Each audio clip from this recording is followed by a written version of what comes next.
Assalamualaikum warahmatullahi wabarakatuh. Waalaikumsalam warahmatullahi Waalaikumsalam wabarakatuh. warahmatullahi wabarakatuh. Selamat siang. Selamat siang, Ya, Bu. selamat siang semuanya. Selamat nggih. siang. Nggih. Alhamdulillah di siang hari ini kita masih diberikan kesehatan, diberikan kesempatan untuk bisa mengikuti diskusi yang nantinya akan disampaikan oleh Bu Rini. Sebelum presentasi atau diskusi ini dimulai, mari kita baca dengan bacaan Bismillahirrahmanirrahim. Semoga Bismillahirrahmanirrahim. presentasi dan diskusinya berjalan dengan lancar. Monggo Bu Rini. Nggih. Terima kasih Bu Novi atas waktunya. Baiklah Bapak Ibu sekalian, pada kesempatan kali ini saya ingin mempresentasikan tentang pembuatan modul ajar. Mungkin ini nanti yang saya sampaikan masih berupa garis besar. Jadi kalau dari paparan yang saya sampaikan di materi slide PowerPoint nanti, kalau masih ada yang ingin ditanyakan, saya akan persilakan Bapak Ibu untuk bertanya. Untuk sementara ini, izinkan saya untuk memberikan materi lewat PowerPoint, lewat sharing screen, nggih. Tunggu sebentar.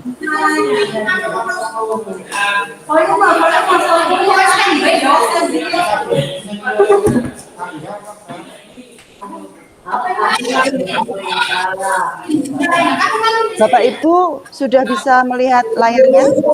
Bisa Bu, sudah muncul. Oh, Nji, terima kasih. Sudah. Materi kita pada siang hari ini adalah pembuatan modul ajar. Dan ini adalah produk dari apa yang saya pelajari pada masa pembelajaran lewat LMS dari P4TK. Dan pembuatan modul ajar ini tentunya berdasarkan kurikulum baru yang diperkenalkan untuk sekolah penggerak, yaitu kurikulum operasional SMKPK. Nah, yang ingin saya sampaikan pertama adalah tentang konsep modul ajar. Jadi, di dalam penyusunan modul ajar itu apa sih yang dimaksud?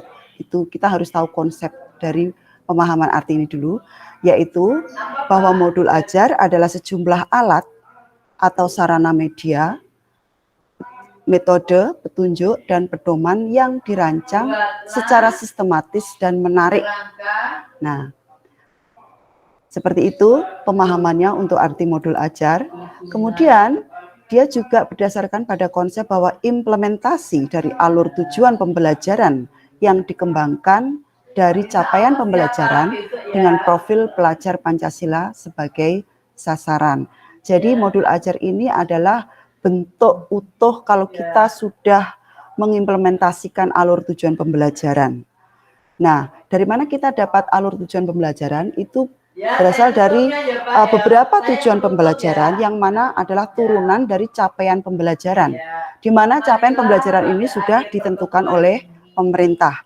Dan tentunya produk dari apa yang kita sampaikan lewat semua kumpulan tujuan pembelajaran ini adalah produk pelajar yang memiliki kompetensi pengetahuan yang sudah ditargetkan, plus adanya perubahan karakter, yaitu dengan penguatan profil pelajar Pancasila. Jadi seperti itu. Berikutnya adalah bahwa modul ajar itu disusun sesuai dengan fase atau tahap perkembangan peserta didik, mempertimbangkan apa yang akan dipelajari dengan tujuan pembelajaran dan berbasis perkembangan jangka panjang. Jadi kita akan selalu melihat siswa kita nanti saat mengajar bahwa modul ini harus disesuaikan, bahwa siswa kita ini pemahamannya sampai apa, perkembangannya itu seperti apa, dan harus juga mempertimbangkan tujuan jangka panjang. Dan konsep yang terakhir dari modul ajar adalah guru memahami konsep mengenai modul ajar agar proses pembelajaran lebih menarik dan bermakna. Jadi kita harus benar-benar paham konsep ini dan harus bisa membuat pembelajaran di dalam kelas itu lebih menarik dan bermakna ya, Bapak Ibu. Oke, berikutnya kalau kita akan melihat di mana posisinya modul ajar di sini, apa kaitannya dengan profil pelajar Pancasila, maka semuanya itu sebenarnya berakar pada tujuan kurikulum, yaitu menghasilkan pribadi-pribadi yang memiliki kompetensi pengetahuan yang bagus, tentunya dengan didampingi karakter profil pelajar Pancasila. Dari profil pelajar Pancasila ini dibentuklah capaian pembelajaran. Dan capaian pembelajaran ini akan diturunkan menjadi beberapa tujuan pembelajaran, di mana beberapa tujuan pembelajaran itu akan dijadikan satu dalam sebuah rangkaian yang bernama alur tujuan pembelajaran. Kalau guru sudah membentuk alur tujuan pembelajaran, maka dia bisa menjabarkannya dalam modul ajar. Nah, kalau kita ingin melihat di mana posisi modul ajar, kalau dikaitkan dengan profil pelajar Pancasila, adalah dalam diagram seperti ini, di mana semua yang kita lakukan untuk bisa menghasilkan modul ajar ini semuanya berakar dari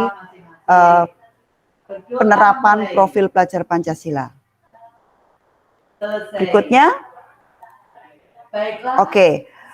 berikutnya kita akan melihat kalau kita sudah siap untuk membuat modul ajar, maka kita harus paham sekali, kita hafal, kita tahu komponen-komponen yang harus dicantumkan, yang harus dimasukkan dalam modul ajar kita itu apa saja.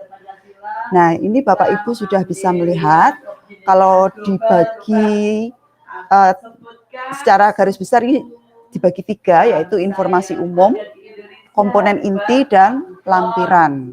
Dan masing-masing masing-masing bagian ini memiliki poin-poinnya tersendiri. Dan itu bisa Bapak Ibu cermati, silakan. Nah, berikutnya ini saya ingin salah satu dari kalian, salah satu dari Bapak Ibu untuk mungkin bisa menjelaskan pada saya tentang informasi umum. Misalkan kalau saya minta Bu Dwi untuk membacakan dan sedikit menambahkan, gimana Bu ini? Coba Bu Dwi silakan. Maaf, untuk layar presentingnya belum berubah Bu, masih yang gambar layar presentingnya belum berubah. Oh, belum berubah. Ditunggu aja kalau gitu. Berarti ini sinyalnya mungkin ya? Oh, nggih. Masih yang gambar diagram modul ajar dan profil. Semangat melaksanakan kurikulum Merdeka Belajar. Oh, oke. Sebentar Bu, sebentar. Kenapa dia tidak jalan ya? Kayaknya ini masalah sinyal Bu. Ya, nggih. Oke, kalau gitu biar saya bacakan aja Bu. Oke. Nggih. Atau mungkin saya tak kembali dulu sebentar. Sebentar Bu, ditunggu aja. Ini namanya kesalahan teknis ya ini. Nggih. Di Bu Novi, bagaimana Bu Novi? Terlihat nggak? Sama dengan Bu Dwi. Jadi di layar laptop saya juga dari tadi yang tampil dari awal sampai detik ini masih sama. Gini aja, kemungkinan ini memang kalau saya menekan ini ya, slideshow, dalam model slideshow mungkin dia agak berat ngangkatnya. Mungkin kalau dari sini bisa kali ya, sebentar. Kalau seperti ini berubah nggak Bu? Bisa Bu, bisa. Kok gitu ya? Pembuatan modul ajar sudah, sampingannya sudah, slide-nya sudah beda. Nah, sudah ganti. Padahal saya tadi maunya seperti ini. Ini berubah nggak kira-kira? Masih pembuatan modul masih sama ajar. Pembuatan modul ajar. Oh, oke. Saya berarti tak merasa bebas, merasa tidak terbelenggu. Tapi tadi semua penjelasan sudah jelas, Oke. Ini Nah, yang saya langsung menuju ke sini aja. Komponen modul ajar, Nah, jadi modul ajar itu komponen-komponennya secara garis besar dibagi jadi 3, informasi umum, komponen inti, dan lampiran. Nah, saya kembali pada Bu Dwi. Bu Oke. Dwi monggo disebutkan apa yang termasuk pada informasi umum di dalam modul ajar. Oke, di situ ada identifikasi sekolah. Identifikasi sekolah berarti menyebutkan sekolahnya, Nggih, apakah betul. SMK atau SMA. Nggih. Terus ada kompetensi awal, jadi kompetensi yang ingin dicapai dari pembelajaran ini. Yang ketiga, profil pelajar Pancasila. Di sini pada saat kita memberikan pembelajaran, guru itu ingin membentuk karakter apa sesuai profil pelajar Pancasila. Nggih, betul sekali, Bu. Sedang yang keempat, sarana dan prasarana, di mana kita menyebutkan fasilitas-fasilitas yang kita punyai. Otomatis juga kita sesuaikan dengan kondisi siswa. Nggih. Yang berikutnya yaitu target peserta didik. Di sini kemarin sudah bahwa siswa itu berbeda, maka dari itu target yang diharap dari guru sesuai dengan karakter siswa seperti apa. Dan yang terakhir modul yaitu modul pembelajaran yang digunakan semacam Mohon maaf, itu model. model model pembelajaran. Jadi ada beberapa model yang ada, mungkin di sini guru bisa menyebutkan sesuai dari target dan kompetensi model yang cocok itu apa. Begitu Bu Rini, pripun? Nah, nggih matur suwun Bu Dwi. Ini saya sedikit membenahi ya pemahaman tentang kompetensi awal. Jadi kompetensi awal itu ketika kita bertemu dengan siswa itu, anak-anak itu kompetensinya berada di level apa? Yang jelas kita kalau ngajar kelas 10 otomatis mereka kan berada di level E. Kompetensi awal itu adalah kompetensi yang anak sudah capai sebelum mereka berada di level atau di fase E, itu Bu maksudnya. Jadi kompetensi awal itu adalah kompetensi yang mereka sudah kuasai, yang mereka sudah selesaikan pada fase sebelumnya, yaitu fase D. Jadi kompetensi awal itu nanti kalau di dalam komponen itu bisa jenengan ambilkan dari fase yang sebelumnya. Jadi kalau fase yang D itu bunyinya gimana? Nah itulah yang akan jadi kompetensi awal sebelum anak ini melanjutkan ke fase E. Seperti itu.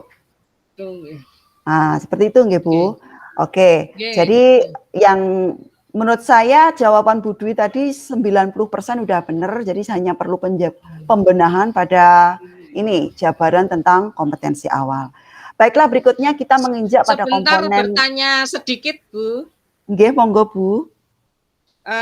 Bu Rini tadi menjelaskan kompetensi awal itu kompetensi yang mereka kuasai sebelumnya. Nggih. Untuk bagaimana caranya untuk mengetahui kompetensi awal? Oh, nggih, matur suwun pertanyaannya. Baiklah Bu Dwi, bagaimana kita bisa mengetahui apakah anak itu sudah siap dengan pembelajaran di fase E ini? Maka kita perlu melakukan asesmen diagnostik ya. Itu bisa kita lakukan di awal pembelajaran untuk memastikan bahwa anak-anak ini memang siap secara kognitif maupun afektif untuk memulai pembelajaran di fase E mereka. Jadi asesmen diagnostis ini kita bisa mengaksesnya. Jenengan bisa membuat rubrik yang berisi pertanyaan-pertanyaan tentang pernahkah kalian membaca teks bahasa Inggris ketika belajar di SMP? Nah, nanti anak-anak mesti pernah kan gitu. Terus teks apa itu? Judulnya apa? Kamu masih ingat nggak itu genre atau jenis teksnya apa? Nah, seperti itu. Nah, nanti kalau misalkan mereka misalkan ini arahnya ke narasi, nggih. Jadi kita bisa tanya sama mereka, itu kamu ingat nggak ceritanya gimana? Nah, kalau anak ini bisa menceritakan meskipun itu hanya dengan 1, 2 atau 3 kalimat, ini berarti menunjukkan bahwa mereka sebenarnya sudah siap untuk mempelajari membaca teks narasi atau maaf ya, misalkan elemennya membaca teks narasi di fase yang lebih tinggi. Jadi seperti itu, Bu. Kalau menurut saya kita bisa melakukan asesmen diagnostis dengan hal seperti itu. Itu bisa jenengan lakukan secara tertulis. Jadi jenengan bisa menyiapkan semacam rubriknya dulu, atau bisa dibuat tanya jawab aja secara lisan. Oke. Pripun, Bu? Apakah bisa menjawab pertanyaan jenengan? Terima kasih atas jawabannya, Bu. Inji, sami-sami Bu Dwi. Bu Novi, apakah saya bisa melanjutkan ke komponen berikutnya? Oh, nggih, monggo Bu Rini. Ya, matur suwun. Baiklah, berikutnya adalah dalam komponen modul ajar itu, ini komponen yang paling esensial, yaitu komponen inti. Di sana kita akan mencantumkan tujuan pembelajaran, setelah itu pemahaman bermakna, pertanyaan pemantik, kemudian persiapan pembelajaran, kegiatan pembelajaran, langkah-langkah yang akan kita langkah-langkah inti dalam penyampaian materi ini akan berada pada kegiatan pembelajaran, kemudian kegiatan asesmen, pengayaan dan remedial kalau memang diperlukan, dan kemudian refleksi peserta didik dan guru. Nah, itu tadi yang saya baca itu masih berupa poin-poin. Monggo kalau masih ada yang ingin ditanyakan, karena mungkin ini masih belum jelas, atau sudah jelas juga tidak apa-apa kalau sudah jelas. Silakan. Oke, demikian presentasi yang sangat-sangat jelas dari Bu Rini. Monggo barangkali dari Ibu peserta diskusi, barangkali ada yang bertanya, monggo. Bu Dwi, Itu Ibu Dinda Habibah itu kayaknya mau tanya, Bu. Oh, enggak. Assalamualaikum warahmatullahi wabarakatuh. Saya ingin mengajukan pertanyaan kepada Bu Rini mengenai salah satu komponen yang ada di salah satu elemen yang ada di komponen inti, yaitu asesmen, macam-macam asesmen.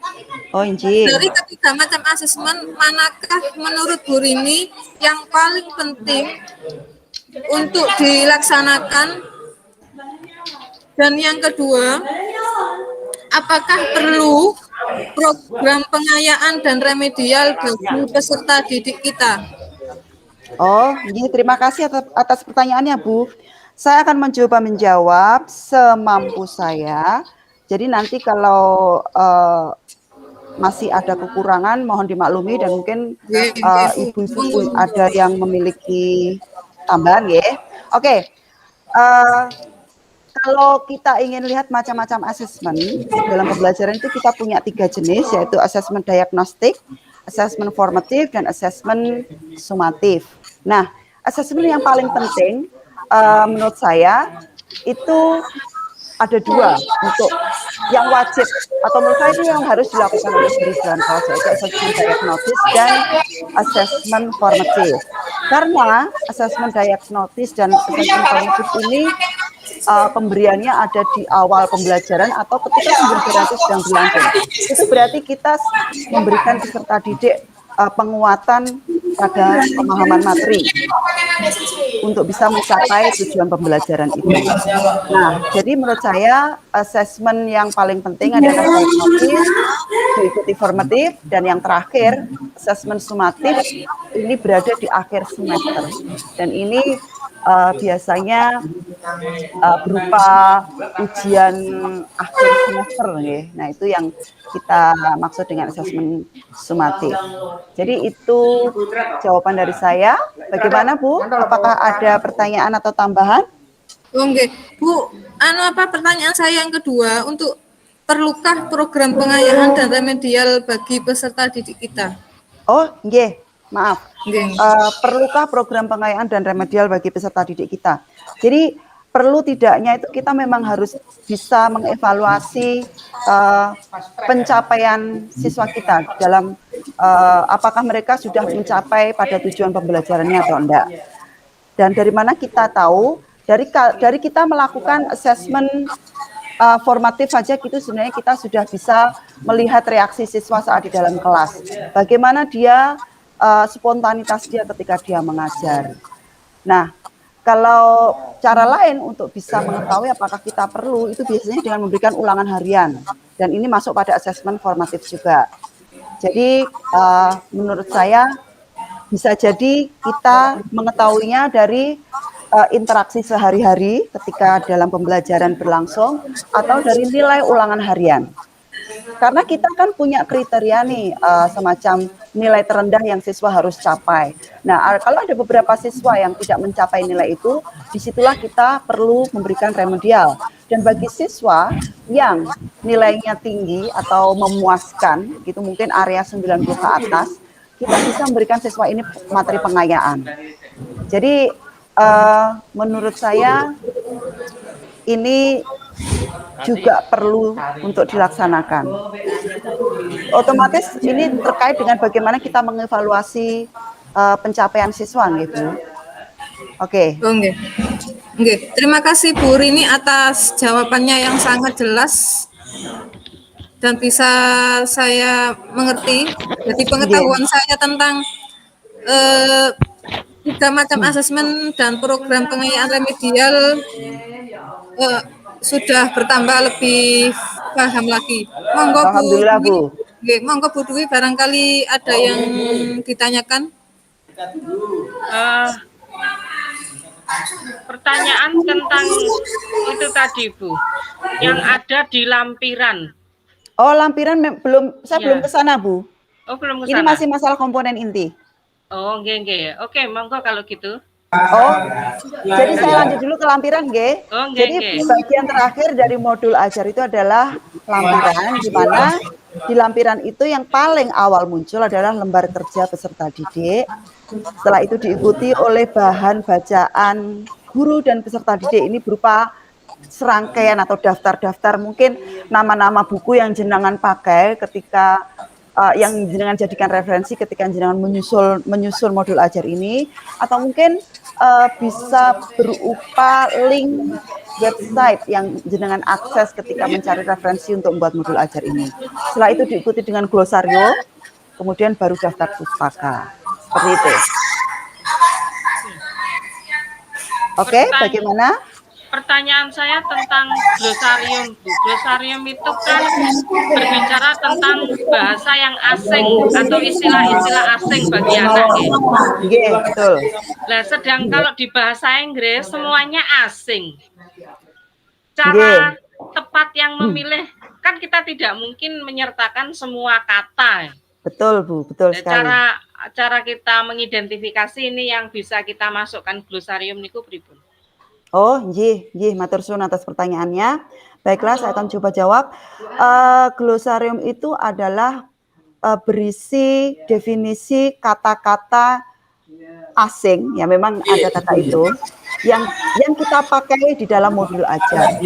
Nah, jadi gini, bagaimana kita bisa memilah-milah bahwa ini adalah kata ini perlu dimasukkan dalam glosarium, bahwa kata ini tidak perlu. Oke, mungkin kita berada di fase E, kita berada di fase E. Fase E itu di mana anak itu setelah sekian tahun belajar bahasa Inggris, otomatis kita memang harus menerapkan standar. Glosarium itu kalau versi saya akan menentukan kata-kata yang jarang kita jumpai. Jadi saya akan memilah-milah bahwa kata ini sering kita akan mengenali kata itu sebagai kata yang sering muncul. Kalau kita artikan itu adalah aktivitas kita sehari-hari, maka itu kata yang bukan kata yang ada glosarium. Glosarium itu lebih ke kata technical word. Jadi semacam tidak sering muncul di banyak bacaan. Jadi mungkin munculnya hanya di situ saja. Jadi kalau misalkan ada bacaan deskriptif gitu nggih, teks deskriptif itu nanti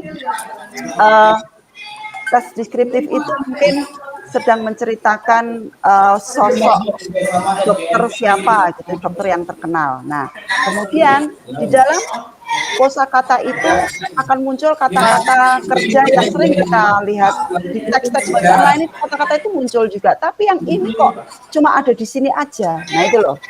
Jadi kan kita harus jeli juga untuk mengenali bahwa ini kayaknya kata ini bukan area kosakata sehari-hari deh.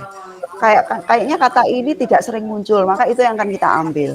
Jadi seperti itu kalau menurut saya untuk menentukan tips bahwa kata mana yang patut untuk kita masukkan dalam daftar glosarium dan kata apa saja yang mungkin tidak perlu kita cantumkan. Nah, kalaupun tidak ada dalam glosarium dan anak-anak ini masih tidak tahu, berarti itu memang di sanalah kita turun tangan bahwa kita harus membantu memberikan jembatan shortcut semacam itu, nggih. Make them fast the hard way. Jadi buat mereka itu buat mereka itu pada bagian permasalahan ini semacam kita berikan obat yang mujarab sekaligus. Nggak apa-apa. Itu memang salah satu tugas guru untuk memberikan kemudahan bagi siswa untuk bisa memahami apa yang kita sampaikan. Dan menurut saya itu sah-sah saja. Setelah anak memahami ini, maka anak akan lebih mudah memahami kata-kata yang berada pada glosarium, ya kan? Nah, jadi seperti itu. Oke, apakah ada pertanyaan berikutnya?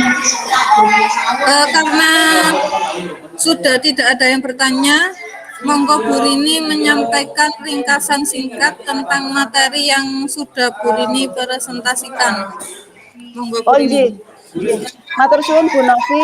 Baiklah Bapak Ibu, saya ingin memberikan overview apa yang barusan saya sampaikan pada kesempatan kali ini tentang pembuatan modul ajar.